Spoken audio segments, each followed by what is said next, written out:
Hello दोस्तों, मैं अभी आया हूँ केरला घूमने के लिए। आप लोग के दुआ से अभी जो है छुट्टी का मौसम चल रहा था थोड़ा, तो अभी देखिए आपको लोकेशन दिखाता हूँ। यहाँ के बंगले देखिए,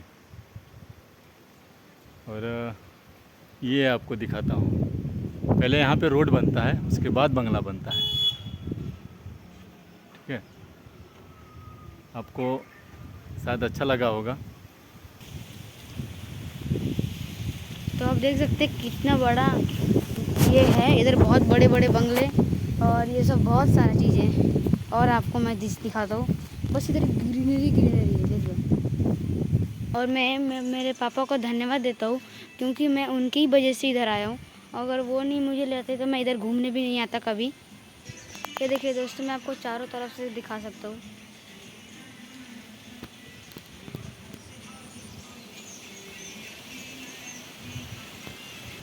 तो चलिए बाय दोस्तों, अब मिलते हैं अगली वीडियो में। Bye bye.